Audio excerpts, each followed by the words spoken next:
Most people think high blood pressure is just about salt. Cut the salt, take your pill, done. I wish it were that simple. After 30 years in cardiac surgery, I've seen what actually happens inside those arteries. The scarring, the stiffness, the way a heart quietly struggles for years before anyone notices. And I can tell you, there is a lot more going on than most people realize. Here's the thing. Medication is important. I'm not asking you to throw your prescriptions away. But medication alone is often only part of the answer. And the other part? Most doctors simply don't have time to explain it during a 10-minute appointment. Today I'm sharing 5 natural supplements that target the mechanisms your medication might be missing completely. Each one works differently. Each one hits a different weak point.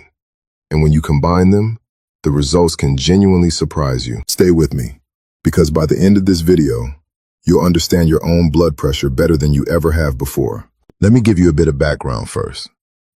Blood pressure has been a problem for humanity for a long time, but it became an epidemic in the modern world, and particularly for people over 60. Right now, nearly 3 out of 4 adults in that age group have high blood pressure. That's not a small number. That's most of the room. Now, medications. ACE inhibitors, beta blockers, diuretics, they do a real job. They block certain pathways, reduce fluid volume, slow the heart rate. They save lives. But here's what they don't do. They don't replenish what your body is missing. They don't reduce the underlying inflammation in your arterial walls. They don't fix the cellular energy deficit in your heart muscle. They manage the numbers. They don't always fix the machinery underneath. Think of it this way. If your blood pressure is a leaky roof, medication puts a bucket under the drip. Supplements help you patch the actual hole. Does that make sense? Have you ever wondered why your doctor never mentioned any of this? Drop a comment below. I genuinely love to know. Each of these 5 works on a completely different mechanism. Inflammation, cellular energy, mineral balance, hormonal signaling, vascular tension. We're going to go through all of them, one by one. And let's start with the one I consider the most important of all. Let's talk about magnesium. And I mean really talk about it. Because this mineral gets mentioned everywhere, but most people still don't understand what it actually does inside the body. Magnesium is essentially a natural calcium channel blocker. Now, if you're on blood pressure medication, you may have heard that term before. Calcium channel blockers are a whole class of prescription drugs. What they do is prevent calcium from rushing into the smooth muscle cells of your artery walls, which causes those walls to tighten and constrict. Magnesium does something very similar. It tells your arteries to relax, to open up, to let blood through with less resistance. Here's the problem. Studies suggest that up to 60% of adults over 60 are deficient in magnesium. 60%. And most of them have absolutely no idea. Why? Because standard blood tests don't catch it. Only about 1% of your body's magnesium actually lives in your bloodstream. The rest is in your cells and bones, so your lab work looks perfectly fine. And meanwhile, your arteries are running on empty. Now, why magnesium glycinate specifically? Because not all forms are equal. Magnesium oxide, the cheap kind you find in most drugstore supplements, is poorly absorbed and will likely just give you a very unpleasant morning in the bathroom. Glycinate is bound to the amino acid glycine. It absorbs well, is gentle on digestion, and glycine itself has a mild calming effect on the nervous system. That's a bonus when stress is part of your blood pressure picture. And for most people over 60, it absolutely is. Where do you start? A reasonable starting dose is around 120 milligrams before bed. The reason for bedtime is twofold.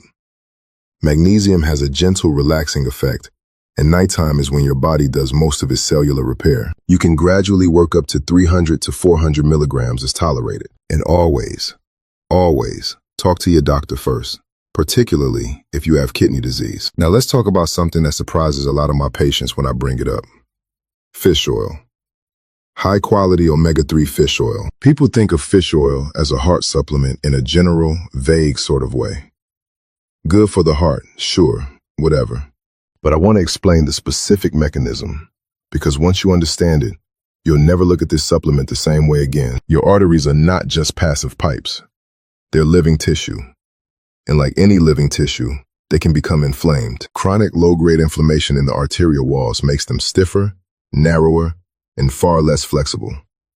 And stiff, inflamed arteries mean higher blood pressure. It's that direct. Omega-3 fatty acids, specifically EPA and DHA, the two active compounds in fish oil, are among the most well-studied anti-inflammatory agents we have. Multiple clinical trials show they reduce arterial inflammation, improve the flexibility of vessel walls, and meaningfully lower blood pressure, particularly that TOP number that tends to climb with age. A 2022 analysis of over 70 clinical trials found that omega-3 supplementation produced consistent, measurable reductions in blood pressure in adults with hypertension. That is not a small body of evidence. That's decades of research all pointing in the same direction. Now, quality matters enormously here. Cheap fish oil capsules sitting on a warm shelf for 12 months are largely oxidized, which means they may actually increase inflammation rather than reduce it. That is not the result you're after. Look for a product that's third-party tested, stored properly, and contains at least 1 gram of combined EPA and DHA per serving. If it smells like a fishing boat, throw it out and get a better one. Your arteries deserve better than rancid oil. Do you currently take fish oil? Have you ever thought about the quality of what you're actually taking? Think about it and let me know in the comments. This one is close to my heart. Literally. Coenzyme Q10 is something I take very seriously as a cardiac surgeon. CoQ10 is a compound your body produces naturally. It lives inside your mitochondria, the tiny energy factories inside every single cell. Its job is critical. It helps convert the food you eat into usable cellular energy. Without adequate CoQ10, your cells simply can't produce energy efficiently. Think of it like this. Your heart beats roughly 100,000 times every single day. That requires an enormous, continuous supply of energy. When CoQ10 levels drop, the heart has to work harder to achieve the same output. And a heart working harder under strain contributes directly to elevated blood pressure. Now here's the part that genuinely troubles me as a cardiologist. Statins, the cholesterol-lowering medications that millions of adults over 60 take every single day, block the same biological pathway that produces CoQ10. Which means if you're on a statin, there's a very real chance your CoQ10 levels are significantly depleted. Your doctor prescribed the statin to protect your heart, but it may be quietly draining the very fuel your heart runs on. Are you on a statin? If the answer is yes, this supplement deserves your serious attention. Beyond statins, CoQ10 levels naturally decline with age anyway. By the time you reach 60, your body produces considerably less than it did at 30. The combination of age-related decline and statin depletion can leave your cardiac cells running on a dead battery. A major study published in the European Journal of Heart Failure found that CoQ10 supplementation in patients with heart failure significantly improved symptoms and reduced cardiovascular events. And for blood pressure specifically, several trials have shown reductions of up to 17 points in systolic pressure with consistent use. That rivals some medications. Typical dosing is between 100 and 200 milligrams daily, taken with the meal containing some fat. CoQ10 is fat-soluble. Morning or lunchtime works well for most people. Give it at least 8 weeks before judging results. This is not a supplement that works overnight. I need to stop calling vitamin D a vitamin, because technically, it isn't one. It's a hormone, and like all hormones, it regulates far more in your body than most people realize. One of the key systems vitamin D regulates is called the RAAS, the renin-angiotensin-aldosterone system. That's a mouthful, I know. Here's the simple version. The RAAS is your body's master blood pressure control system. It governs how much fluid you retain, how tightly your vessels constrict. Vitamin D acts as a natural brake on this system. When vitamin D is adequate, the RAAS runs calmly. When vitamin D is deficient, the RAAS can become overactive, driving blood pressure up. Multiple large studies have found a direct, consistent association between low vitamin D levels and hypertension. One analysis of over 300,000 participants found that people with the lowest vitamin D levels had significantly higher rates of high blood pressure. That's not coincidence. That's biology. And here's what makes this particularly relevant to you. Vitamin D deficiency is extraordinarily common in adults over 60. The skin becomes less efficient at producing vitamin D from sunlight with age. Many older adults spend less time outdoors, and dietary sources alone simply cannot provide enough. Research suggests that anywhere from 40 to 80% of older adults are either deficient or insufficient in vitamin D. That is a staggering number. Before you start supplementing, and I want to be clear about this, please get your blood levels tested first. A simple blood test measuring 25-hydroxyvitamin D will tell you exactly where you stand. The target range for cardiovascular benefit is generally between 40 and 60 nanograms per milliliter. Many people need between 2,000 and 4,000 IU daily to reach that range. Some need more. But without testing, you're guessing. And guessing with hormones is not a smart approach. Take vitamin D3 specifically, not D2. And take it with vitamin K2. These two work as a team. Vitamin K2 helps ensure that calcium goes where it belongs, into your bones, rather than depositing in your arterial walls. That's a pairing worth remembering. Most people have heard that sodium raises blood pressure. That part is well known. But what far fewer people understand is that sodium doesn't work in isolation. It has a counterpart, and that counterpart is potassium. Here's how the balance works. Your kidneys are constantly making decisions about what to hold on to and what to flush out. Sodium tells the kidneys to retain fluid, which increases blood volume and raises pressure. Potassium tells the kidneys to do the opposite, to excrete sodium and pull excess fluid out of the body. They are essentially on opposing teams, and in most adults over 60 eating a modern Western diet, sodium is winning that game by a very wide margin. Research consistently shows that increasing potassium intake produces meaningful reductions in blood pressure, particularly in people who are already sodium sensitive, which describes a large proportion of older adults. The effect is most pronounced when you address both sides of the equation simultaneously. Reduce sodium and increase potassium together. Now, and I want to be very direct about this, potassium supplementation is not something to approach casually. Unlike the other supplements we've discussed today, excess potassium can be genuinely dangerous. If your kidneys are not functioning optimally, they may struggle to clear excess potassium from the bloodstream. This can lead to a condition called hyperkalemia, dangerously high potassium levels, which can cause serious heart rhythm problems. This is why I recommend a food-first approach for potassium. Avocados, sweet potatoes, bananas, white beans, spinach, salmon, all excellent sources. Focus on getting potassium naturally through your diet before you even consider a supplement. And if you do consider supplementation, please have a conversation with your doctor and get your kidney function checked first. No exceptions. Here is something I want you to sit with for a moment. Each of these 5 supplements, taken alone, produces a modest effect on blood pressure. We're typically talking about reductions of 4 to 8 millimeters of mercury for any single supplement. That's real, but it's not dramatic on its own. But blood pressure is not driven by a single mechanism. It's the product of multiple systems working simultaneously. Vascular tension, inflammation, fluid balance, cardiac output, hormonal signaling. Medication typically targets 1 or 2 of those pathways. That's why it sometimes isn't enough on its own. When you address all 5 mechanisms at the same time, something significant happens. Magnesium relaxing the arterial walls. Omega-3 reducing vascular inflammation. CoQ10 supporting cardiac efficiency. Vitamin D regulating the hormonal pressure system.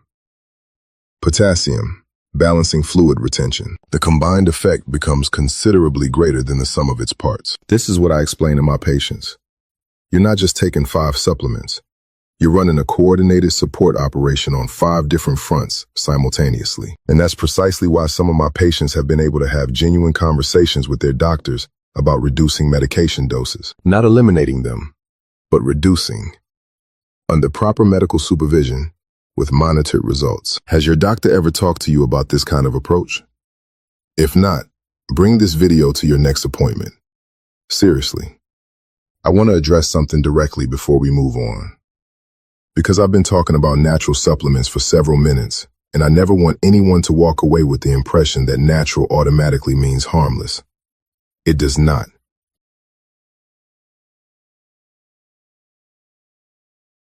Magnesium can cause problems in people with impaired kidney function. High-dose fish oil can thin the blood, which matters enormously if you're already on warfarin, aspirin, or any other anticoagulant. CoQ10 can interact with blood thinners and may slightly lower blood sugar, which is relevant if you're managing diabetes. Vitamin D toxicity is rare, but real if you supplement aggressively without monitoring your levels. And potassium, as I mentioned, carries genuine cardiac risk in the wrong circumstances. None of this means these supplements are dangerous for most people. They're not. For the majority of healthy adults, taken at appropriate doses, these 5 are safe and well tolerated. But most people over 60 are not taking zero medications. Most are managing multiple conditions simultaneously. And that's exactly the situation where you need professional guidance. Use this as a starting point for a real conversation with your doctor. Bring a list. Ask specific questions. That's how this information becomes genuinely useful to you. Here is something I don't hear discussed nearly enough. And in my opinion, it's the most important thing I'll say in this entire video. High blood pressure after 60 is not simply a plumbing problem. It's a signal. It's your body telling you that multiple systems are under strain simultaneously, and that those systems have probably been under strain for years before the numbers on your monitor finally gave it away. Medication suppresses the signal. That's valuable. It buys you time and reduces your immediate risk, but it doesn't address what's generating the signal in the first place. And that's the gap between managed numbers and genuine cardiovascular health, that these 5 supplements are designed to help close. Here is what genuinely moves me after 30 years in this field. I have sat across from patients who were told their blood pressure was simply a fact of aging. Something to manage, not something to meaningfully improve. And I have watched those same patients, with the right nutritional support, the right supplementation, and proper medical oversight, achieve blood pressure readings they hadn't seen since their 40s. Not everyone. I won't overpromise, but enough. Enough that I stopped accepting this is just what happens when you get older as a complete answer. Your cardiovascular system is remarkably adaptable. Even at 65, even at 75, it responds to what you give it. The question is, are you giving it what it actually needs? That question is worth sitting with tonight. So let's bring this together. 5 supplements, 5 different mechanisms, all working toward the same goal. Magnesium glycinate helps your arterial walls relax and open up. Start at 120 milligrams before bed and work up gradually. Omega-3 fish oil reduces the chronic inflammation that makes your arteries stiff and resistant. Quality matters. Don't cut corners on this one. CoQ10 restores the cellular energy your heart muscle needs to work efficiently, especially critical if you're on a statin. Vitamin D3 with K2 regulates the hormonal system that controls your pressure from the inside out. Get your levels tested before you start. And potassium, nature's sodium flush. Food first, always. Supplements only under medical supervision. None of these is a miracle on its own. But together, targeting 5 different pressure mechanisms simultaneously, they give your body a genuine fighting chance. That's not wishful thinking. That's biochemistry. Now, what's your next step? This week, I'd like you to do one thing. Just one. Call your doctor and ask for a vitamin D test and a basic metabolic panel. Those 2 tests will immediately tell you whether deficiency or kidney function should be your first priority. One phone call. That's it. You've spent decades taking care of everyone else. Your children, your grandchildren, your career, your home. It is not selfish to take 30 minutes this week to take care of your own heart. It is absolutely necessary. I genuinely believe that the people watching this video, people curious enough to seek out this kind of information, are exactly the people who see real results. If this video helped you today, please hit the like button. And remember, everything I've shared is general information, not personal medical advice. Your situation is unique.